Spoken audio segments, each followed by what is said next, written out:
Hello and welcome to another edition of the E-commerce Odyssey podcast. I'm here with Sean Brandt from Audit, and we're going to talk about removing barriers to the online purchasing experience. So Sean, let's get down to basics. What are the most common problems that you see in online purchasing experiences? I think one of the most common things that we see when we're looking at sites and where we end up saying a lot of the same things when we're auditing websites is we find that because Shopify makes, launching an e-commerce site so seamless now, right? Go in, pick a template that suits your design aesthetic or your brand aesthetic, launch the website. They've made it so easy that there's very minimal need to change much, right? So a lot of brands go into the Shopify ecosystem, they pick a template, they launch the site, and they start running ads or driving traffic to the site. And the assumption by a lot of brands is that because it's, Shopify, this is their bread and butter, this is what they do every day. The assumption is that that template has been optimized. And, in a lot of cases, it hasn't.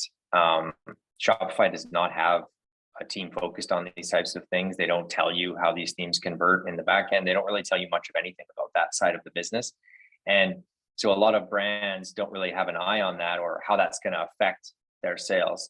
So most of the problems that we're looking at is augmenting Shopify themes to remove those barriers or just communicate more clearly, right? A lot of these themes are designed to be aesthetically pleasing, but the experience hurts because of that, right? So they're very minimalist and clean and beautiful, but they lack certain information or interactions that you need to have, a clear purchase experience.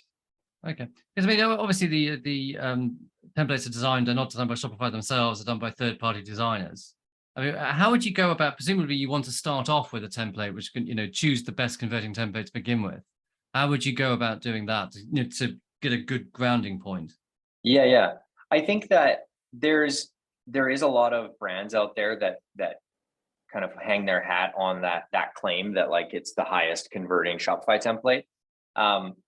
And so there's a few out there. You can literally just Google like high converting Shopify themes and you'll find a bunch.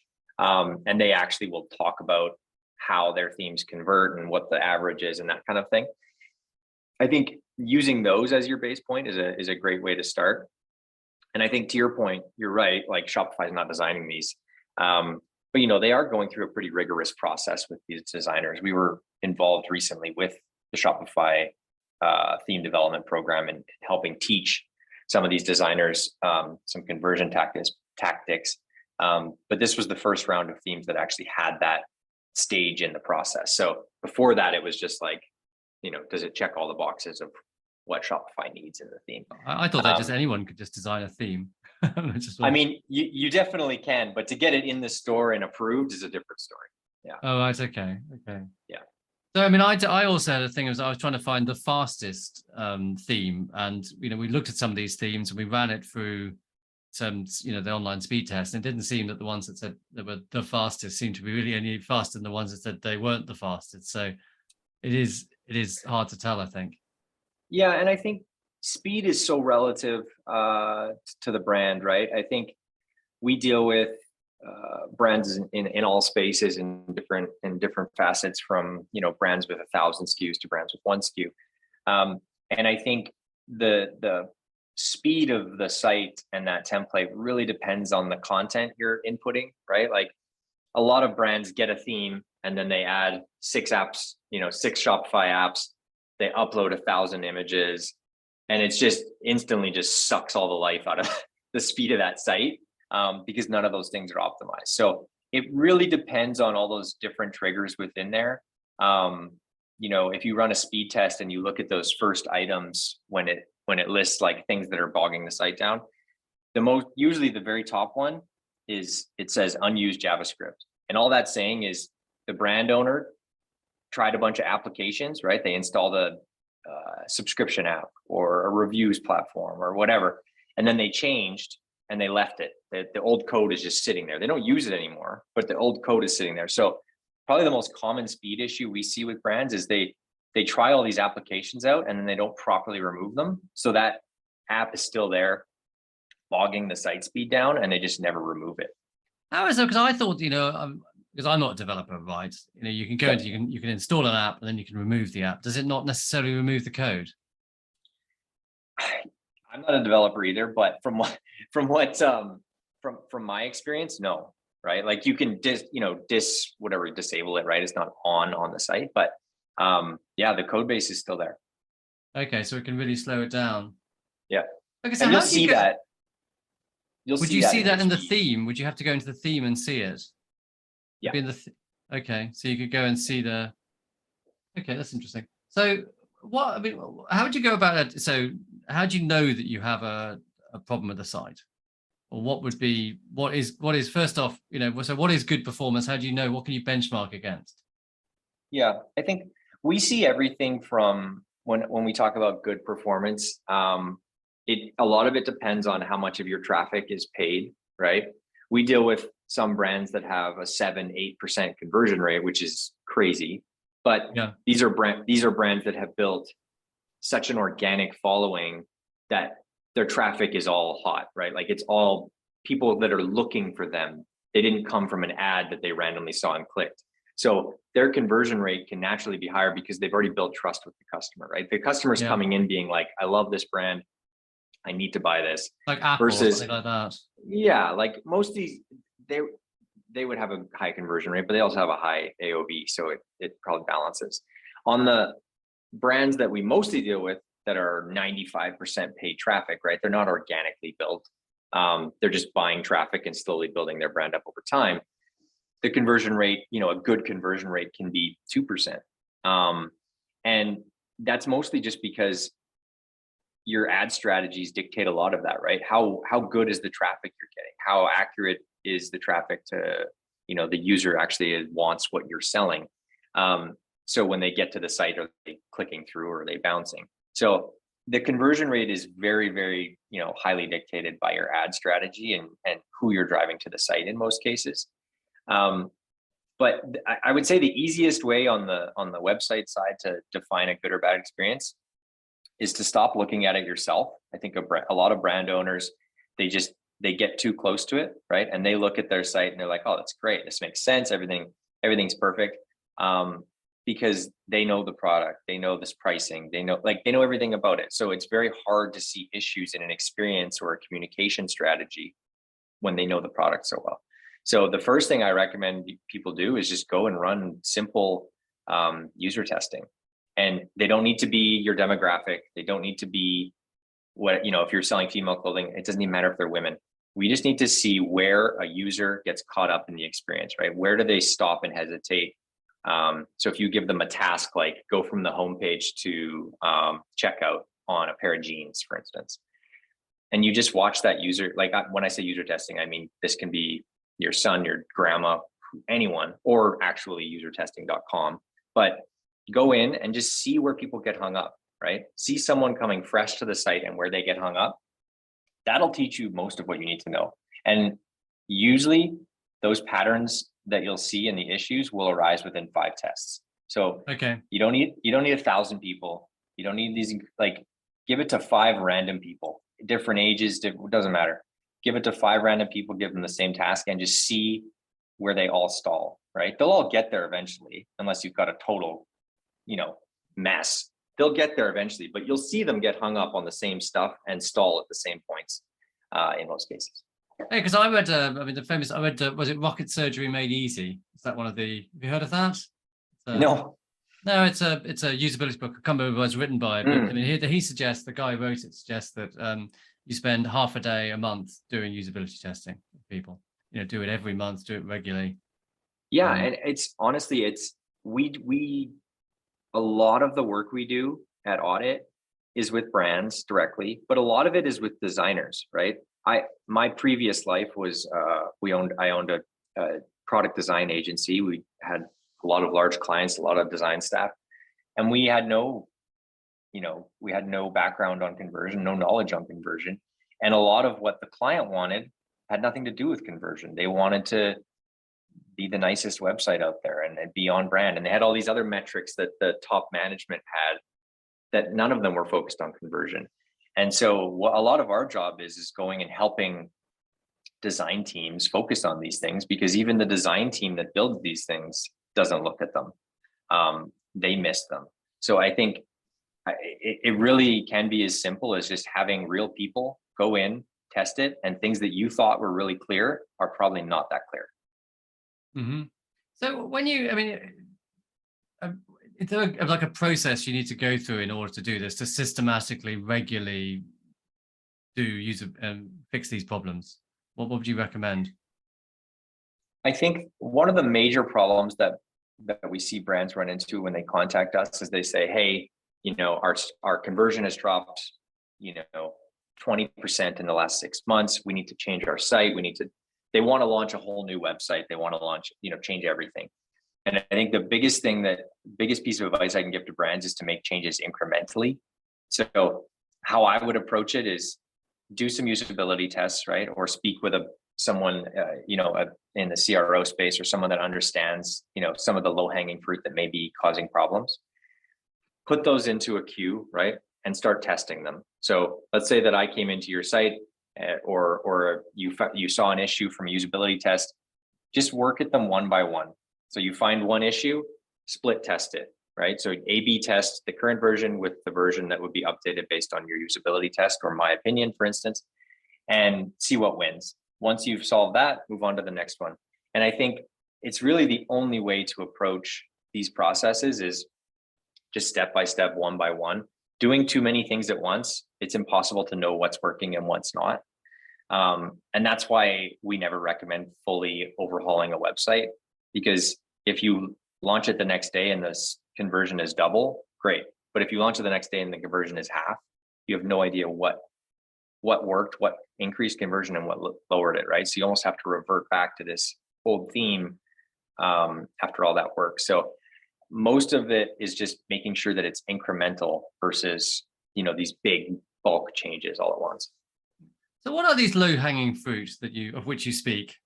If you had to name what are the problems that the traps that people fall into? Speed. What about speed and things like that?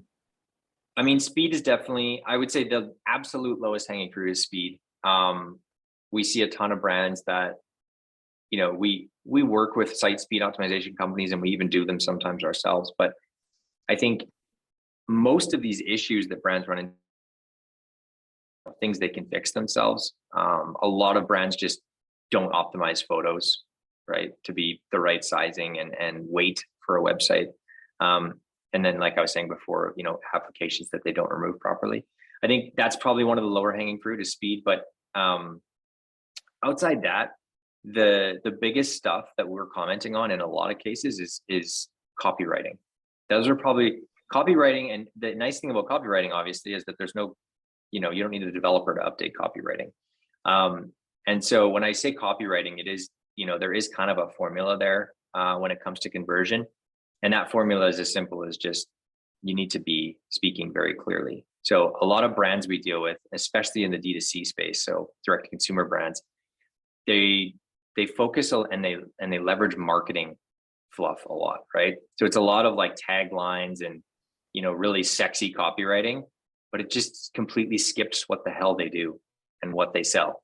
And same thing goes when you're labeling a button, right? Like if I'm going through a homepage and there's 10 sections and every single button says shop now, yeah, they all take me to buy something, but none of them are specific, right? Maybe the first section was a featured product, the second section was bestsellers, the third section was new arrivals, the fourth section was men's, you know what I mean? And every button label says shop now. If they were all labeled according to the headlines for the section they are, right? So shop work jacket, shop new arrivals, shop bestsellers. The user didn't even have to read the headlines in order to know where they're going.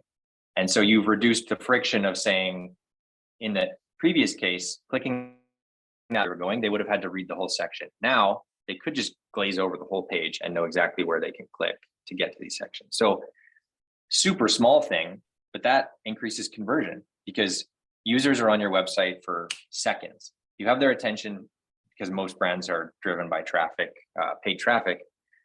You have their attention for a split second. So you can either communicate clearly or lose them. That's kind of the rules these days. You either communicate clearly or they're gone. So what would you say in terms of like copy? I mean, do you have any kind of guidelines for what kind of, what is good sales copy, the length, the kind of language? I think that the biggest thing that I think brands fall into this trap of is they, going back to your example of Apple, they fall into that Apple model too far, where they're like, instead of telling users what they make, they're telling them what problem they solve, which can be super effective. It can be, right? But if I come to a site and I've never heard of the brand before, I've never heard of the name before, I don't know who the hell they are, I don't know where the product's made, I don't know anything about them, right? It's not Apple. And it says, get a better night's sleep. That's great. That's awesome, right? It's a nice, you're stating the problem that they solve. But because they're not Apple and I've never heard of them before, I don't know if they sell sleeping pills, magic mushrooms. I don't know if they sell comfortable pillows, better mattresses, softer sheets, air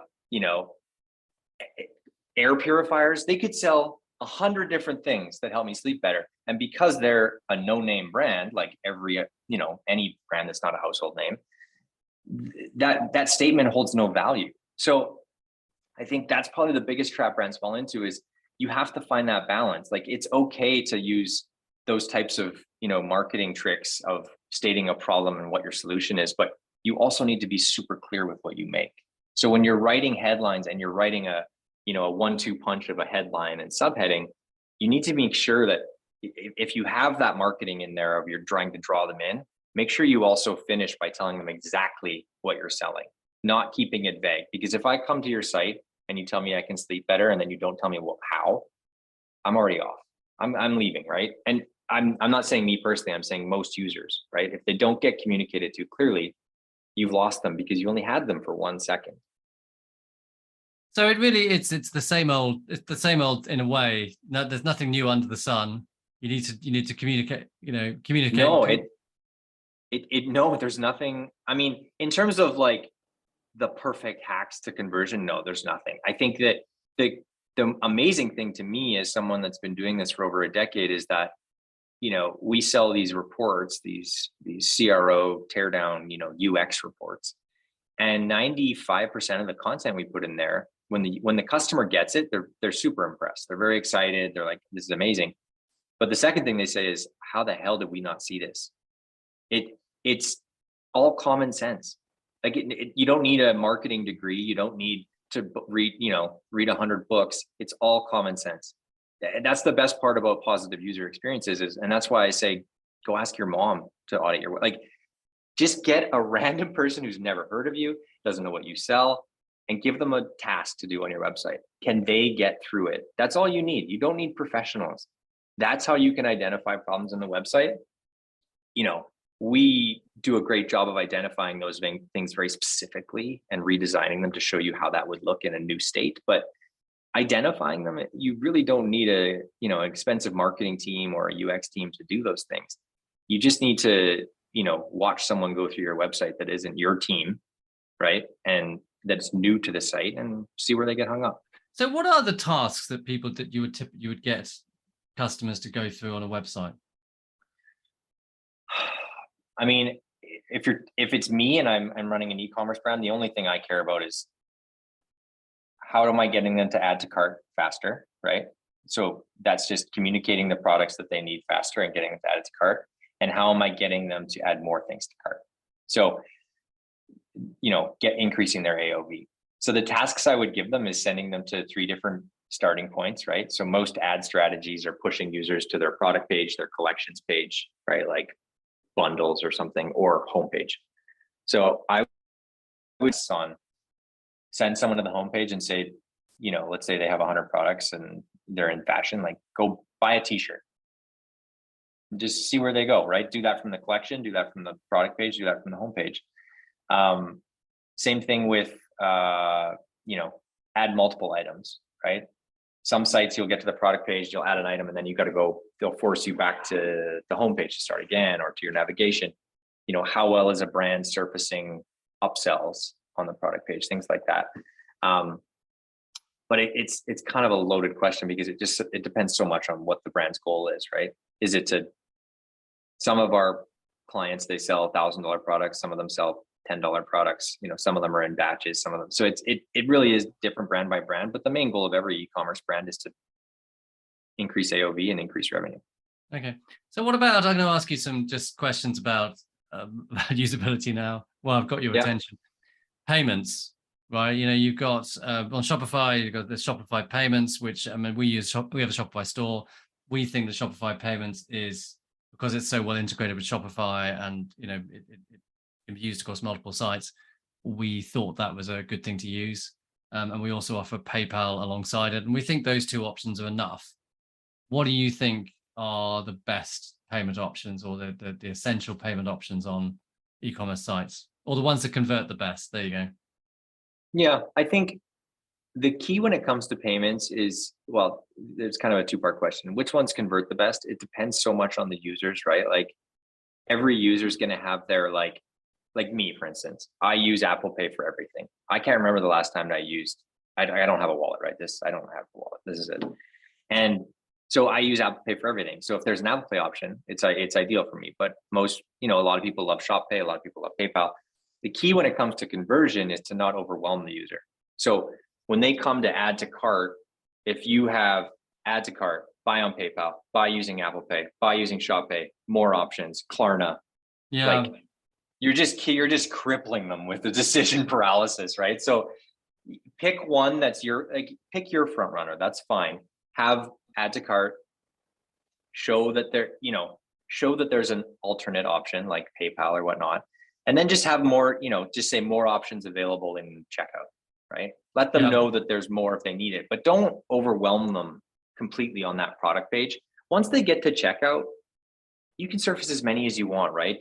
They're about to fill in 30 fields of information that you can surface a few more payment options. But on the product page, you have one goal, is to click that add to cart button, right? So instead of surfacing one button, you're giving them 6. You're hurting conversion in most cases, not helping it. The other thing I think it's important to have a few options very few options on the product page, and you're not so fussed about how many there are on the checkout. Yeah. And then, I was just going to say that there's a difference between some of those instant pay options and breaking it into payments. So like Afterpay, Klarna, every country is different which one you can get, but depending on your price point, offering those payment options of like pay, or whatever, those are a huge trigger for conversion. Because you're asking someone to buy $100 item, and mentally now they're buying a $25 item. Okay. So your conversion is going to go up versus PayPal Pay or Apple Pay. You're just giving them another way to use their credit card, right? So it's helpful, but you're not changing the buying experience. Giving them payment options is changing the buying experience. So I would say those to me are more important than the, PayPal. And there are options within those to have payments, but some of the ones that are built for payment structures are much more efficient. So can you see a lot of D2C brands? What is, because I run a kind of a traditional retailer. We sell lots of different other people's brands. I mean, there seems to be, what is the kind of the difference between a D2C brand and a kind of traditional kind of retailer site? What are the different things that they both need to focus on? I mean, for me, the answer, you might not like the answer, but the differences are nothing. I mean, for me, like the things that we call out on D2C brands when we're doing an audit report, they're the same things that I call out on a SaaS product, are the same things that I would call out on, a band selling tickets. There's no difference. It's either easy to do easy to get through the experience, or it's cumbersome. And the mentality is the exact same in both scenarios. Am I putting up barriers along the way, or am I removing them for the user? Full disclosure, before we started, like audit is a CRO brand. I've never done CRO in my life, ever. All I did was I applied UX tactics and UX methodologies of removing barriers and making sure that users have a clear path to a certain goal, and it increases people's conversion. I've never actually, people call audit a CRO firm. We've never done CRO in our lives. And we say that to our customers. Like they book calls with us to say, hey, found you out, we looking to hire a CRO agency. And the first thing I say is, we don't do CRO. We fix your user experience, and that increases conversion. Don't get me wrong, but we don't do CRO. And the reason that I position it that way is because it's that same, like I said, we can audit D2C brands.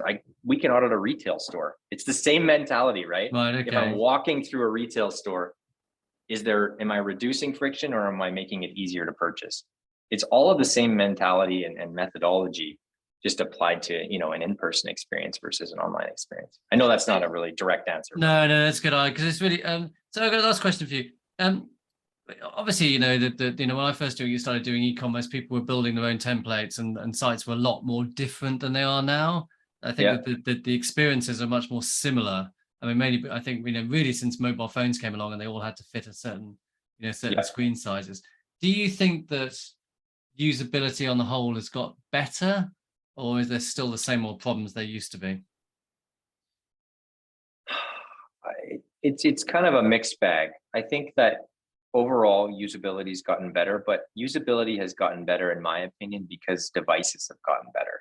I don't think websites have gotten that much better.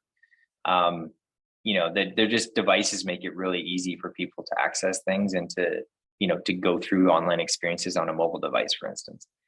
In terms of, like, when you think back to 10 years ago when someone launched a responsive website, the things that were on an e-commerce website in 2010 and the things that are on an e-commerce website now are almost the same.